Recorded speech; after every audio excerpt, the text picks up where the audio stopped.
See you, sir. It's great to be with you, Greta. All right, I'll give you the easy one first. Where are you?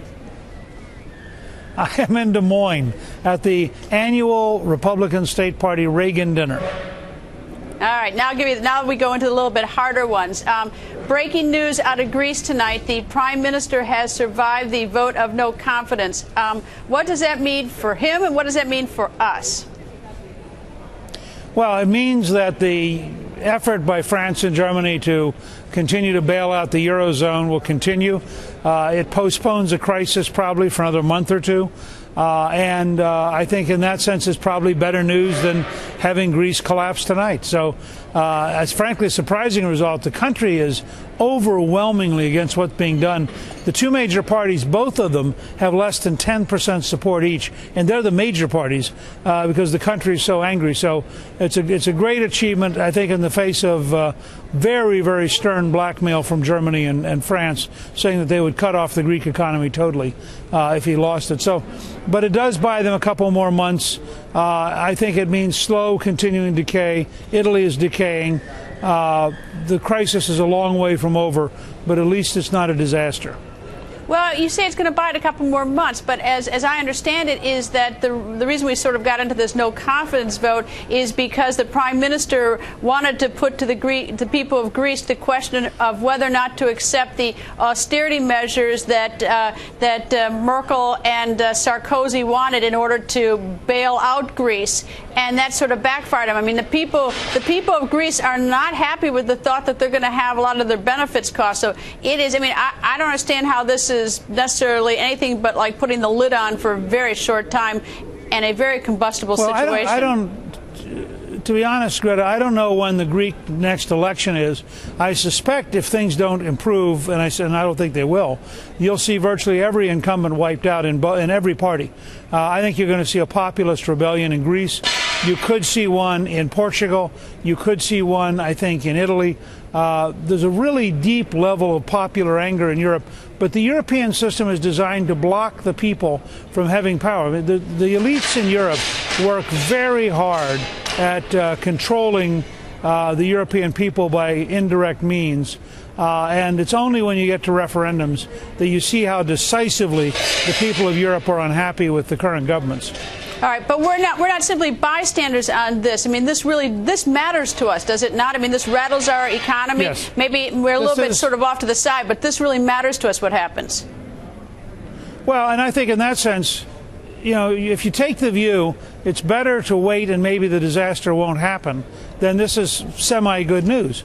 Doesn't cure anything, pushes it further down the road.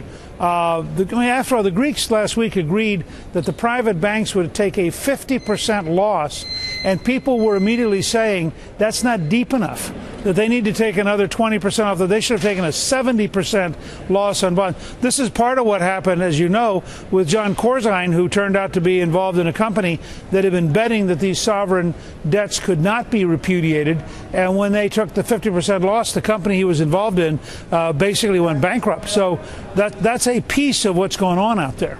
All right. Well, to go back to at least deviate for a second to John Corzine's situation for MF Global. I mean, that's gambling. I mean, they gambled yes. in a very risky venture, and now the company's declared bankruptcy. I mean, there's no other way to describe this one, I don't think. Well, and the challenge they've got, and I'm not rendering any judgment here because I don't know enough, but the newspaper reports indicate the FBI is involved because there's some evidence that the company leadership was lying in their reports and was manipulating their debt in order to look like they owed less than they do. So I think that that's a very significant possibility that you're going to see some criminal action there, just as you're seeing now problems with Solyndra. It could turn out that that particular company that Corzine's involved in was actually lying to its investors. All right, well, we'll see what happens with John Corzine's company. All right, now to the United States. The news today, unemployment at 9%. That's the trend downward, but people are not taking to the streets and popping the champagne corks. Your thoughts on, I mean, do you give it at least any credit for going in the right direction? Well, in the same month in his first term, Ronald Reagan was creating 4 times as many jobs. In September, in his first term, he created 10 times as many jobs as Obama. When I was Speaker, we created more jobs every one of these months than Obama's creating. The American economy has a natural desire to be prosperous and a natural desire to work. And so despite extraordinarily bad government, there are occasional brief signs of life. But I don't think anybody can take much confidence out of this. You're still in a situation of unusually high unemployment and unusually high long-term unemployment. And, one of the, quote, positive signs today was you may now start seeing people drop out of the workforce by taking early retirement, so the numbers will look better because people quit looking for work. I somehow don't think that's a very positive sign about the American economy. Actually, that's why I'm a little bit suspicious of this 9.0 number, because there were 80,000 jobs added in the month of October, and the unemployment level went from 9.1 down to 9. In the month of August, I think that there were 100,000 jobs added, but the unemployment level stayed the same. So you would think, that, it should have declined in August, and it didn't. So I actually think it might paint the situation that people are getting so discouraged they're dropping out of the workforce, thereby the number going down a bit. I think this is the smallest male participation in the workforce in peacetime that we've recorded since the Great Depression. You're seeing people just literally drop out, quit looking for work. So what you're getting is 9% of a smaller workforce, when if we went back up to what had been our natural workforce in the 90s when I was Speaker, you'd probably be at 12 or 13% unemployment right now. Well, it's also, we're coming into the holiday season, and there will be some part-time or seasonal workers hired. But I did read a distressing report. I think it was Walmart is hiring about half of what it did last year. So we're going to see, even on the seasonal part-time work going into December, some numbers that probably are going to be discouraging to many. Look, I think it's a sad commentary on the president's total lack of economic understanding. But as an analyst, now obviously I'm a candidate and I have a candidate's biases, but also as an analyst and a historian, I can't imagine this economy starting to recover until he's defeated, simply because everything they're doing is destructive. And I think that it is so difficult to look around and say, well, tell me something they're doing that creates jobs. And I think in that setting, by stark contrast, both with Reagan and with what President Clinton and I did on a bipartisan basis in the 90s, this is really a very difficult time, easily the worst period since the Great Depression. Which brings me to the question is that, everyone who's running for president on the Republican side, no one wants to raise taxes. Everyone's against regulations because that's strangling the businesses, I'm told, the small businesses, and health care. Each wants to repeal health care because of the assertion is that that's also strangling businesses. So I'm curious, if you all have the same economic policy in general, what's the difference? How does the voter decide? Oh. Are you a little bit different than the others in policy?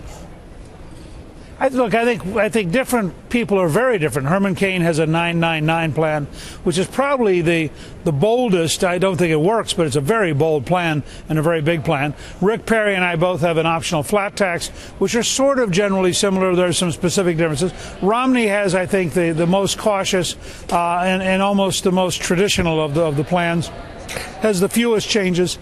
But you're right. We're the people who believe in the private sector. We're the people who believe in small business. We're the people who believe in job creation.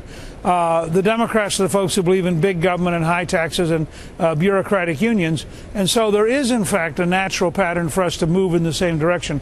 But I think you'll see, if you were to put side by side Cain and Perry and Gingrich and Romney, you would actually see some fairly significant differences. And then in some cases, you'd see some things that are the same.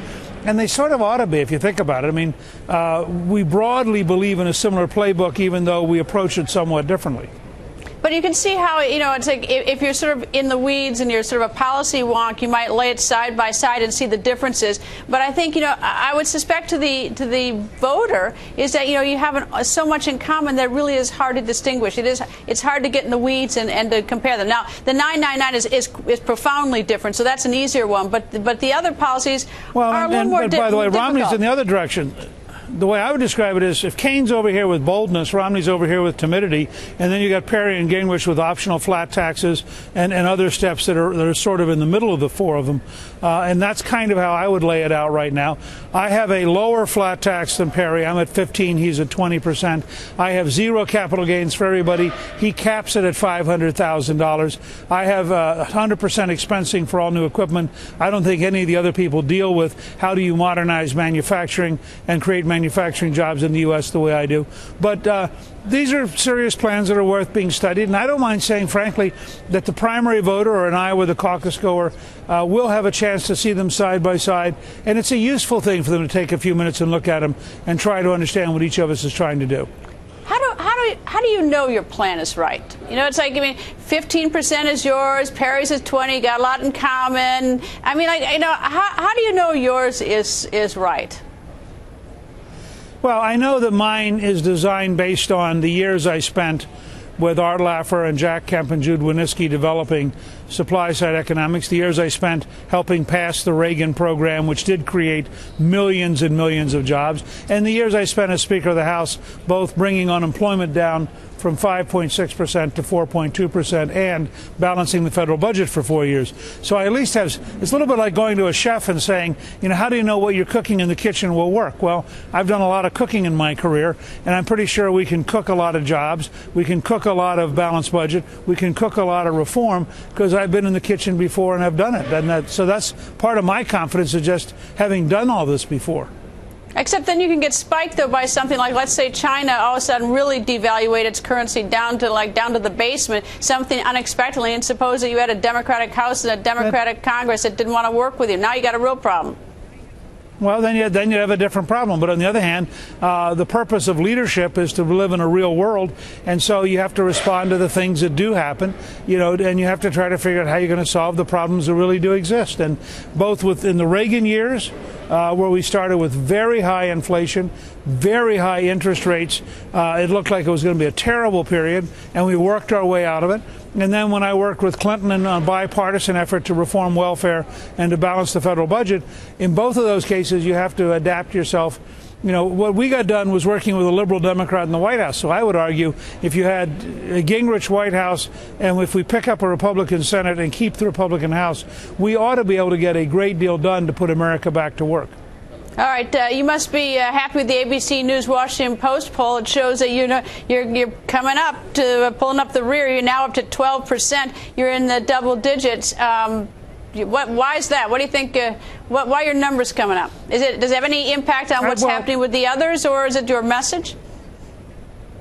Well, I think the debates have really helped, and I think that the sense that substance matters. This is probably the most worried the American people have been since the Great Depression.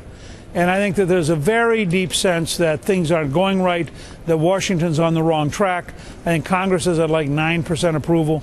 And so I do think that there's a very real desire to have somebody who has substance. And I think the model of our campaign is the tortoise. Every day we go a few more feet. We keep moving forward. There's a new poll coming out in Iowa tonight that's very encouraging and shows us really moving in a very good direction, almost tied for second with Romney here now. And so I think these things keep coming. We're going to keep talking about how do you develop really bold proposals. People can go to newt.org, see our 21st century contract with America, and I think you'll see this is the most substantive campaign in modern times, and we're going to keep growing and adding even more substance over the next few months. Well, I think I would think, you know, for the people who love to watch these races, another variable in this is that 45% said that they would change their mind, which is, to me, is a huge element of intrigue. There's a lot of people out there. I mean, even those who have made up their mind, that they're willing to change their minds. I mean, I think that makes a very fluid situation. Look, I don't believe anybody can tell you what's going to happen. Experts out here have told me that they believe when the Iowa caucus occurs on January 3rd, that at least a third of the people walking into the room will not have finally made their mind up. Now, when you have that level of fluidity and that level of opportunity, then if you're an optimist like I am, you think there's a real value to going out and talking about your ideas, talking about your solutions, and encouraging people to look at substance. And hopefully we'll convince them that, you know, having tried somebody who was inexperienced and clearly is a failure, it would be nice to take somebody who actually knows how to do this and see if we can't get it done together. All right, which reminds me of a great question. January 3rd. We do on the record on January 3rd? I am confident I'll end up doing on the record on January 3rd. I can't imagine, Greta, how I'd get out of it. Neither can I. Now that you've said it across the entire nation on television. So I'll see you before then, but January 3rd, we'll have it marked off. Thank you, Mr. Speaker. Talk to you soon.